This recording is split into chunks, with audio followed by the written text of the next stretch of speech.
I hope everyone enjoyed that. I will soon be passing over to Anthony.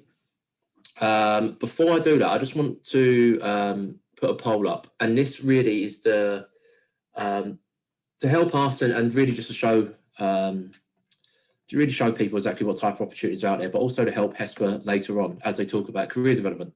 Do you want to put it up or not? So if everyone could answer this poll, I'd just like to find out exactly what type of opportunities are most common within the planning area at the moment. From our point of view, things have really transitioned back and forward. A few years ago, it was very much a contract market, and there was quite a lot of consultants. Now we're looking at more fixed term, permanent, but again, this really does change month to month. But if everyone could, go to the poll, and then I'll post the results in a minute.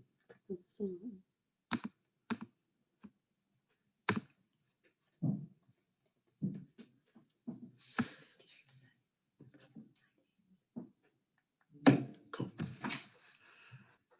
Do you pass the result? It's still on. Okay, cool. Anthony, are we already your side?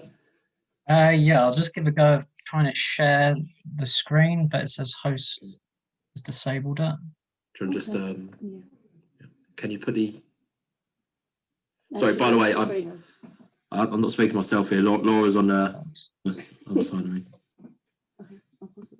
Okay. So the result should cut now. There we go. Okay, so it's mostly permanent. God, there's not really a surprise to be honest at the moment. It seems that a lot of people are leaning towards permanent. But thanks everyone for voting. I'll pass over to Anthony now. Thanks so much, mate, and I'll catch up with you after. Cheers. Thank you very much, Alex, and thank you all for attending. As Alex says, my name's Anthony Mansfield. I work at the University of East London. Just to give you a bit of background about myself, I've been in higher education for the past 8 years, last 4 years at the University of East London as a strategic planner. My 4 years before that was as an academic, taking the unusual route from medieval history to strategic planning. There are some links, but there are a lot of differences as well. So it's been an interesting journey for me. Unfortunately, my background hasn't come out as well because I've hidden behind a PowerPoint. So now I've got the color of the PowerPoint. So apologies for that, but it was a nice picture of the DLR. Perhaps showing how much yearning I have to get back into the office because I haven't had the chance to do that yet. But today, what I wanted to sort of touch upon was a very specific case study that we've been working through at UEL, and I appreciate it's a very specific issue, but for us, it's one I wanted to share because it will show you the impact on COVID and particular planning processes, but then also how we've adapted the technology available to us that we had actually fortunately brought in before the pandemic, and how hopefully you might agree we succeeded in some areas. And yeah, hopefully there's some lessons to be taken away from that. So survival has not been a new word for 2020, if I'm being honest, being in the corridors of a post-92 institution. Year to year, we see new green papers, fee regulation musings, implementation of assessment frameworks, or even what has become in the last 5 years, regular democratic votes that have shaken the confidence and caused us to reflect on how we operate as a HE institution. For us, the tension between academic reputation and financial security is balanced against a regulator, of course, grappling with the economic cost of higher education, while itself striving to push the sector for improved quality. The arrival of COVID-19, however, has brought an immediacy of impact compared to the other factors mentioned. It forced our hand in understanding what are familiar challenges for the university, but actually approaching them in new ways in what is a more uncertain landscape for us. So the topic I'm talking about today is returning students, and they are and will remain a vital issue within higher education. We as a sector and as institutions, of course, we measure the returning population through a number of metrics, be it the phrases continuation, retention, progression, or attrition. Words that when I first heard them, I thought sounded like painful dental procedures, if I'm being honest. But they are jarring and nuanced enough for an executive board to require a glossary of terms when dealing with their planning department. Nevertheless, due to the financial imperative, cohort management becomes a crucial part of academic and financial planning, in which, particularly for us, understanding our home undergraduate full-time population becomes critical. This population of students represents two significant pillars for our institution. First, our historic mandate of providing higher education to the East London locality. And secondly, they are a sizable proportion of our total annual income. Thus, for us at UEL, the outbreak of COVID created an additional layer of uncertainty during a summer that necessitated advancing our tracking of returning students in year even further. So today I'm going to share with you this case study on what is probably a familiar issue to most strategic planners here today. However, it is set in the summer of COVID and set at UEL. A summer where we were specifically asked, could we accurately and regularly report on the returning student population for financial and academic planning? And could we also make accurate projections? So for this talk today, I'm just going to give me a bit of structure to some of my ramblings here. What I want to talk about first is a bit of the strategic context around the return of population for the sector and also for UEL. Hopefully this will help explain the journey we've been on anyway before the pandemic, and hopefully will help highlight how the pandemic heightened our focus on this particular issue. After providing this context, I'll give you a clear definition of what we mean by returner rate. As alluded to before, there are a number of different phrases when we're looking at returner population. So this plethora of terms probably needs a bit of defining of exactly what we were looking at this summer. We'll then go over the approach that we took at UEL, particularly looking at what we were calling the re-enrollment pipeline, and how we tackled this crucially through collaboration with colleagues across the university. This was not a solely strategic planning activity, although we were tasked with it. We were very, very reliant on being collaborative with many other departments in the institution. Without their help, we wouldn't have been able to do it. Once we've outlined this approach, I'll go through the outputs this actually generated to show you the impacts that it did have within the institution. And to end the talk, I'll give some final remarks where I outline some of our ambitions on this task going forward, especially with coming out of the national lockdown.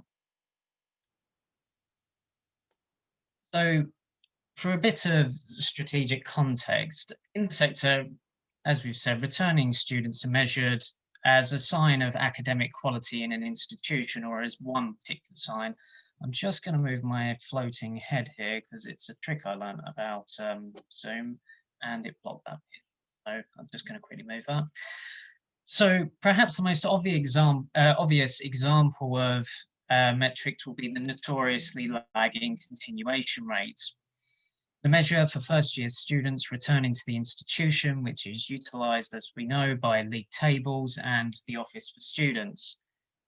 It features prominently in the Teaching Excellence and Student Outcomes Framework with a double weighting, and has been highlighted in the recently published Regulating Quality and Standards in Higher Education document by the OFS, where they described poor continuation rates as evidence for inappropriate recruitment, not meeting student expectation and aspirations, or lacking in support to enable students to continue. Even yesterday, as I was doing some work for this talk, you'll see to the right on the slide a quick article I've snapped from The Guardian. Even The Guardian were looking for inputs from first-year students at the moment who might have left HE, which is showing it's ever increasing in the public consciousness at the moment, particularly with the pandemic. But naturally, this external focus has seen continuation as a firm part of UEL's own KPI landscape, particularly with our new Vision 2028 strategy, and shining a particular light on it through our sensitivity to TEF and to a growing issue that we've seen in our own student cohorts. Now, you can see at the bottom there, this is published data, are from 14-15 to 17-18. Our starters, in terms of continuation, our rate has been slowly declining, and our 17-18 rates has seen 14.8% of students leave HE. And even within the 85.2% that remain, 3.4% have transferred. Now, sorry to get into the very granular detail there, but the importance of this for us is very much linked to that financial planning side of a post-92 institution. It makes it a very challenging scenario, even without the pandemic.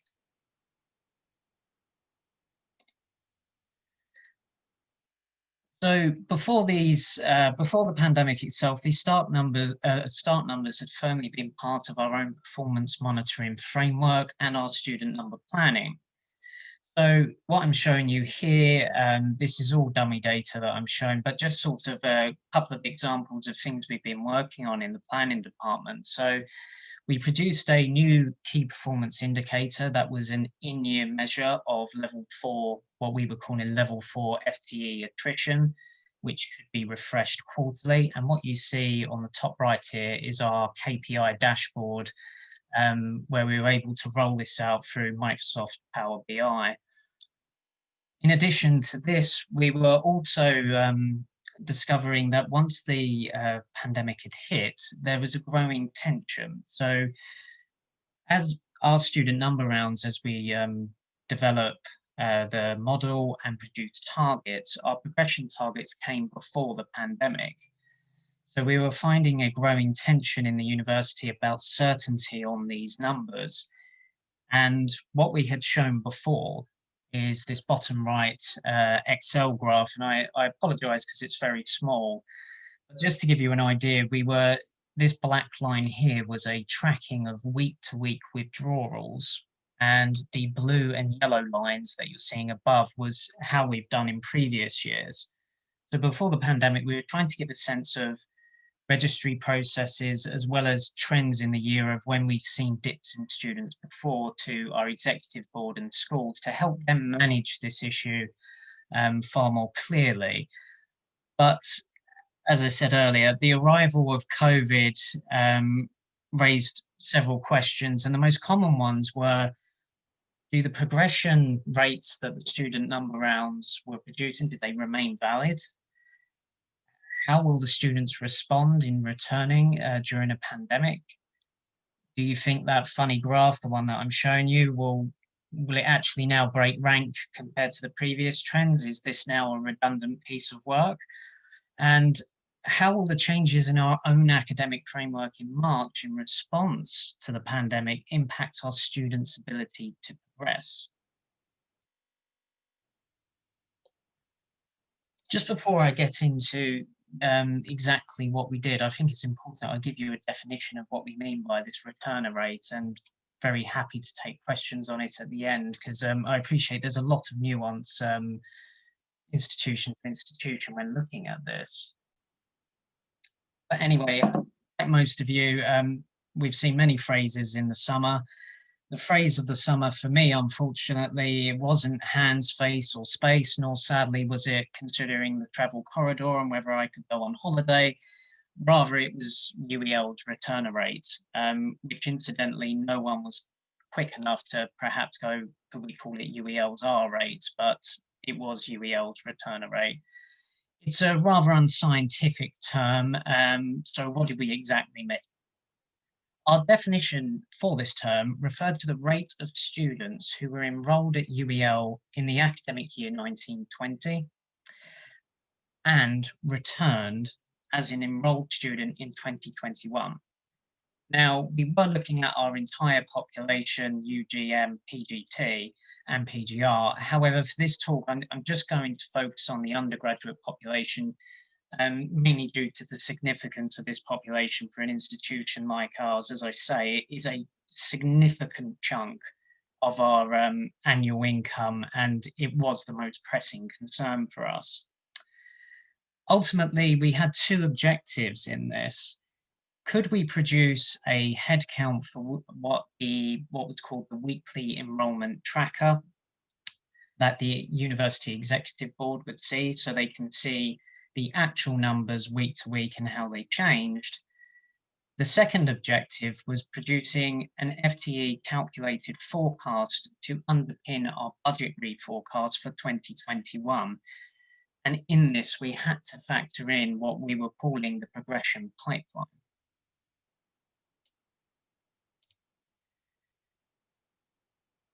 So for understanding the approach that we took, I think a key piece of context for everyone in the audience today to explain is UEL's enrolment and re-enrolment processes are quite lengthy. On occasion, we do exhibit students enrolling well after the first week of teaching, and there's a strong sense that our student numbers don't usually settle until close to late October. So naturally, this inevitably causes nervousness on the budgeting side in a usual year. So for the pandemic, it naturally created further tension. Moreover, this was also disrupted by where we had to move exam boards later. We had to push a number of exam boards back into late September. So this impacted decisions that were being made for students to have the opportunity to re-enroll. Now, hopefully this graph does show it in a useful visual way. So the impact of the pandemic in re-enrollment processes can actually be shown down here. So this is all rounded data, but I'd like to direct your attention to where we've got this black oval here. Now, you'll find that the green are those students that have re-enrolled at the university. Yellow is just started the enrollment process. Approximately 40% of the students we would have expected to return had not started that process in early September. And as I say, a lot of this was to do with pushing back of exam boards. And it was this 40% of students that we were tasked with tackling in terms of trying to create a projection that finance could use for a reforecast, and then that we could use for a weekly tracker that could update on potential numbers returning to the university. As I've stressed earlier in this talk, I've got it written down here to remind me to make sure this is not solely a strategic planning activity. Colleagues in IT, registry, and finance as well. Without them, we just couldn't have been able to do it because it required a lot of detail and knowledge of the different parts of the university systems to create a data set that we had confidence in. Thanks for the message, Alex. I've realised where you ramble along a little bit fast, you've forgotten about a couple of the polls that you prepared. If we could get the first poll up, that would be great. Thank you.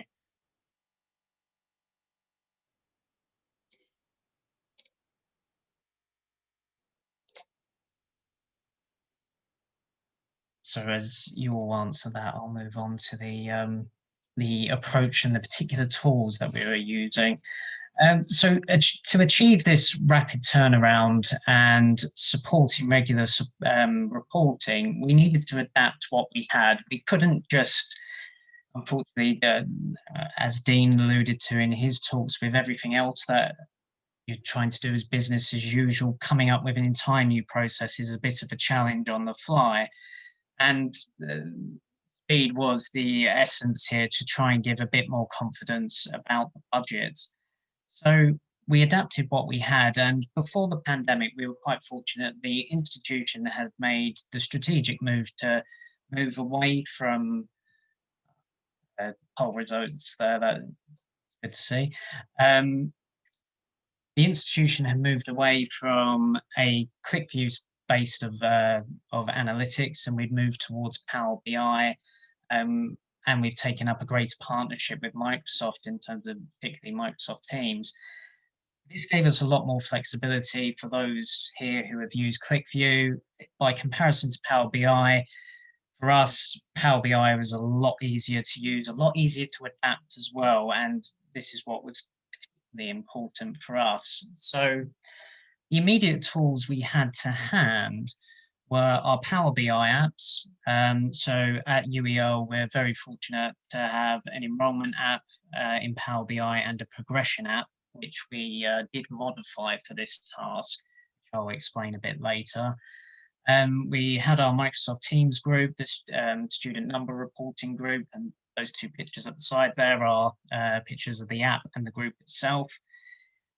And furthermore, of course, Excel, because at times, no matter how hard you try, there's no escaping Excel.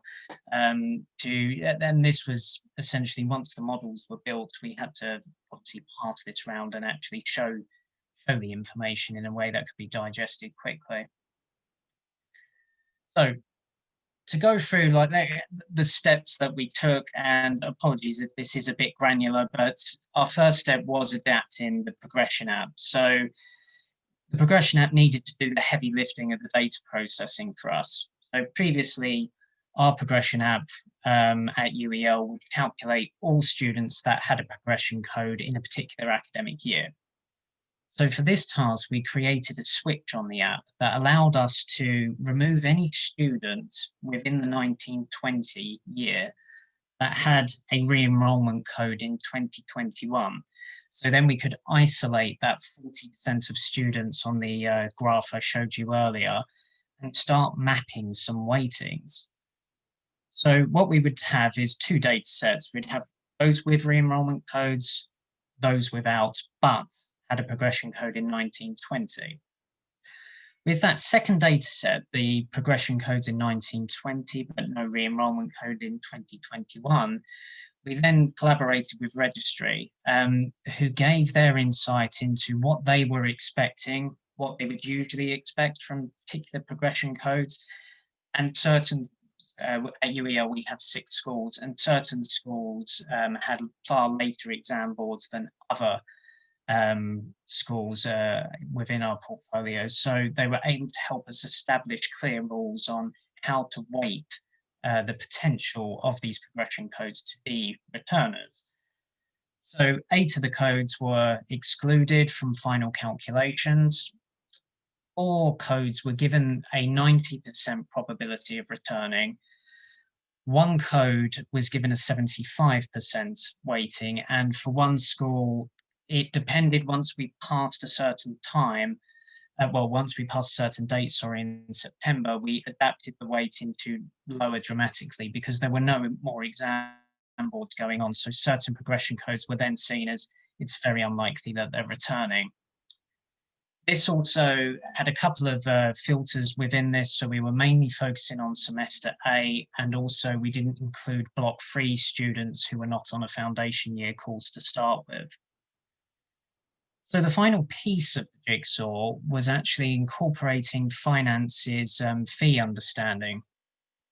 So from all this work, we created a new spreadsheet that would incorporate what finance would need to include and exclude if they're going to create a financial fee forecast to be used for a budget reforecast.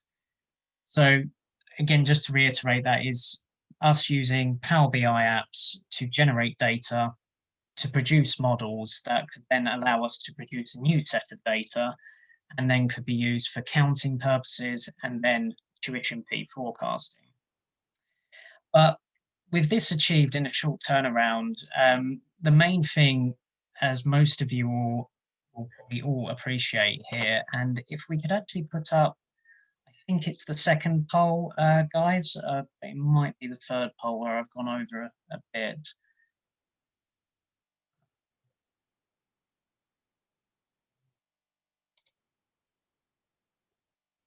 To be fair, that is my fault where I've gone over. If you could also show the third poll as well, I'd really appreciate. Oh no, not the third poll. Sorry, that comes later. Then we're on time. As I'm sure most of you appreciate, you can create these processes. You can establish an understanding of your data, but not to sound like a TEF assessor. Often it's, well, what's the impact of that? First, we had our weekly student tracker.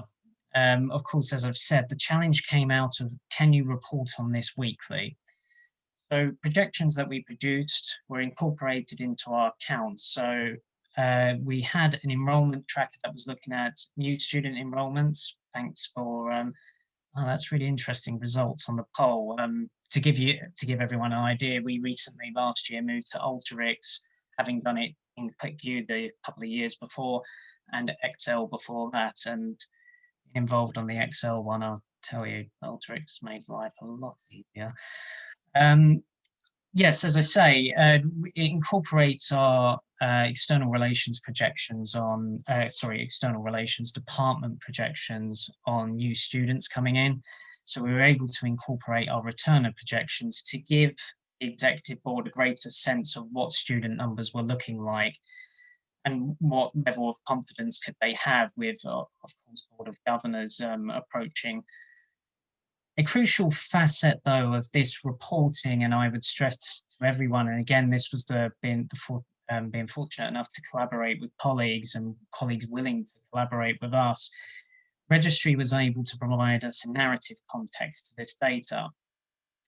Then what we were showing week to week on its own, yes, it's a number, but without that context, it's hard to understand, one, what's upcoming in terms of exam boards and when can we expect uplift, but also two, sometimes the flow of data, because what we were finding, senior colleagues rightly believed, well, these exam boards are done, so they were automatically asking for a reforecast within the hour, but of course the data then needs to be processed.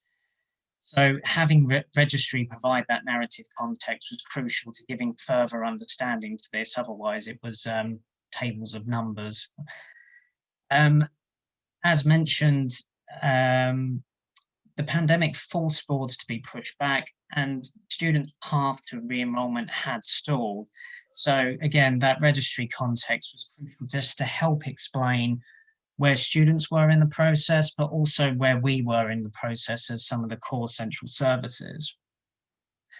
The second output in terms of the financial forecast, where we work with finance to apply these, to apply financial rules to what we call the root code level at the courts level, allowed us to create what we called a calculated FTE for faster reforecasting. So I was guilty of this, I have to be honest. I originally passed on to finance our first forecast, but naturally it didn't fit their model immediately. So it required a bit of back and forth between us of establishing good mapping to make sure that as we were being asked more frequently to do this, particularly after late September, we could get the speed of this done within a couple of hours rather than previously what had been a day and a half.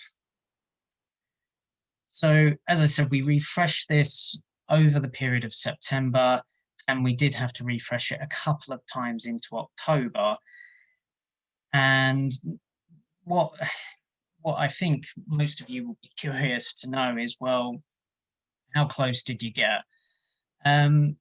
The projections made at the beginning of September, I checked this morning, as of today, were 2% off our final returning number. What we had pre-COVID in terms of our student number model, that was 7% below what the final returning number was. Now, to give some context, since I've been at UEL has not exceeded the planning target for returning students. So regardless of the distance on the projections, it was a fantastic result. Our actual performance had been improving. It gave us sort of confidence in our KPI that we established back at the start of the year, that the KPI methodology was showing an improvement as we were going through the different quarters in the year, and it was good to see it actually came out in the final results. But of course, the projection's not perfect, and we are still 2% off on circa 6,000 students. There is more work to do, but main reason why I wanted to talk about this today, we were pleased in such a short turnaround to do this new task, innovating on tools that we've just become accustomed to using. I just found it as a very good success story, and a success story in collaboration across the university. Alex and Laura, if you could show the final poll here. There's a reason why this is the question for the poll, and it will come up here. But so reflection and hindsight, of course, are wonderful things, and we have felt, as I said earlier, that we succeeded in developing UEL's journey in fully understanding returner rates throughout the year. Of course, before the pandemic, it was actually getting to a point of just understanding the issue better, understanding our data better. Then it was after the pandemic, it was okay, we are quite nervous about how this is going to impact us in for the next budgeting year. So we were very much pleased that we got to a far better position. So in an odd way, COVID offered the opportunity to understand the pipeline of re-enrollment activities in a more nuanced fashion, not just for us in planning, but I think also for the senior team. I didn't have the guts to poll them before this talk and then bring the results here, but hopefully they, I would say 100%, but nothing's ever 100%. Hopefully 90% of them felt that they understood what was going on in the recruitment, the re-enrollment pipeline a bit more clearly. As I say, there is more for us to do moving forward, and moving forward, and as I've sort of alluded to, in our student number workflow, in which we use Alteryx, it wasn't possible to immediately change the model to facilitate the requests that we received, which was unfortunate because we have been very much benefiting from Alteryx and our workflow for student number planning rounds. But that's what we would want to do in the future, is add this workflow into the model. So mainly that we can provide this information more regularly, but as well always to eliminate the element that will exist in an Excel spreadsheet of human error, of course. Another a key point to make is we need to further collaborate further with our registry team if we are to do this more regularly next summer. As I said, it has, in my time at UEL, even without the pandemic, it's always been a point of nervousness each year, as well as the recruitment, it's the re-enrollment as well.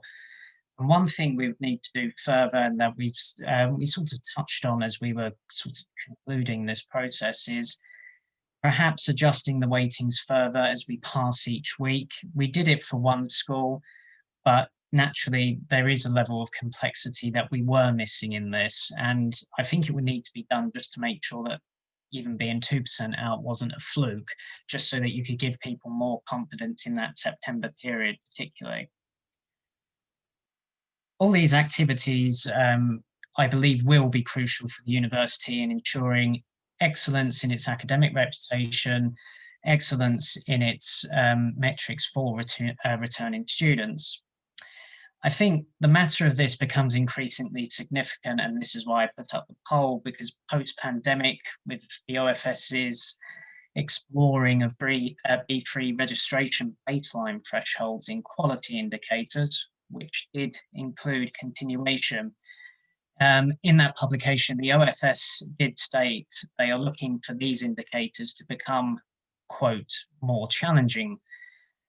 And I did think that quote was rather ominous, and perhaps a good way to end this talk on post-pandemic HE and our university's survival in that. Thank you.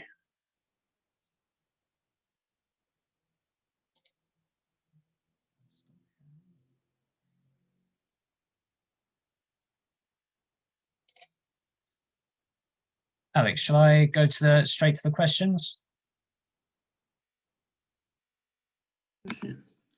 Yeah, go for it, mate. Yep. Again, you can answer them live or type them. Yeah, I'll answer live. Thanks, mate.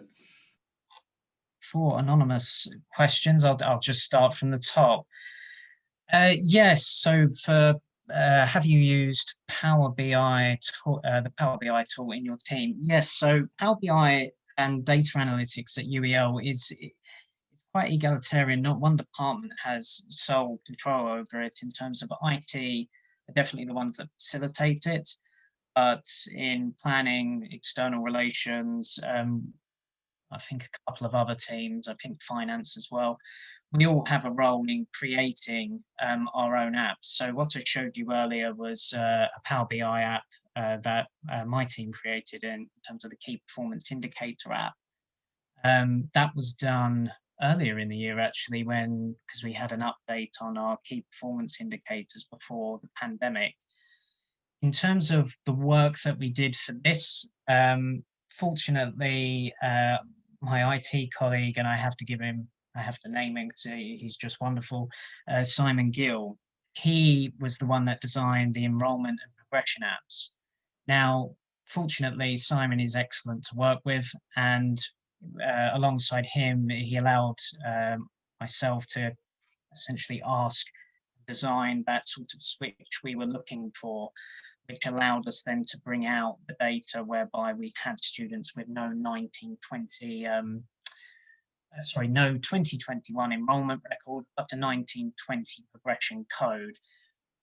Myself up over that.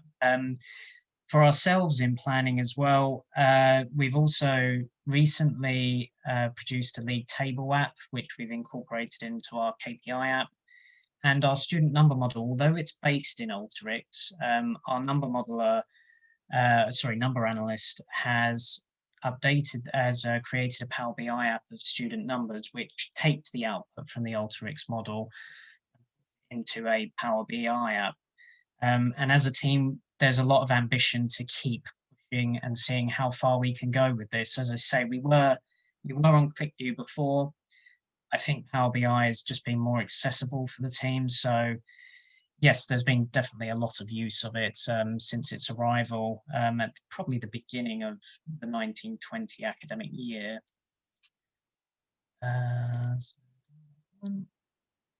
What was the backup plan if your projections weren't as accurate as they turned out to be? Oof. It wasn't shoot the planners. I think we did have actually our backup plan was an assumption that was a pessimistic assumption that was produced before the pandemic. So well, I didn't really touch on this as I was speaking. So what we were able to do is produce what we were sort of calling a likely scenario. So that was the main returner projection, but we also adapted it for a more optimistic scenario. So there were 3 scenarios that they could take for the final budgeting process. They had the pessimistic view before the summer, and then the 2 that we produced, and I say there's 2 because it was down to enrollment codes, particularly around international students. We were one excluded a particular enrollment code, so that was seen as a realistic view. Or maybe not realistic is the best word, maybe close to the truth, hopeful, and the other one is an extremely optimistic view. Hopefully that answers that one. So next question, what approach has UEL had around testing all students? That's a good question. And the reason why it's a good question is because I have to be honest, I haven't been too involved in the student side of COVID in terms of testing. I know recently the university has started housing one of the government's testing centres, I think within our sports dock. And I believe in terms of our tier systems, so we're on a 4-tier system, students can get tested there. And in addition, well, that reminds me actually, in addition to that, our colleagues in IT have created a COVID testing app. And I have to be honest, I don't know the full details of that, but it's certainly extremely interesting, but you can drop me a line after the discussions today, because I can get you in touch with the person to explain what he's been working on, and he's been tracking and providing information to the university through an app whereby students can report, and staff,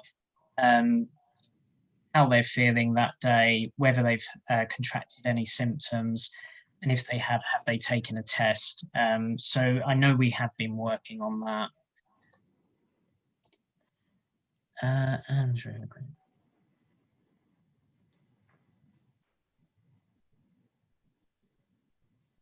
Yes, I think I'm right in saying, Laura and Alex, that these recordings are available to all the attendees today, or this is being recorded.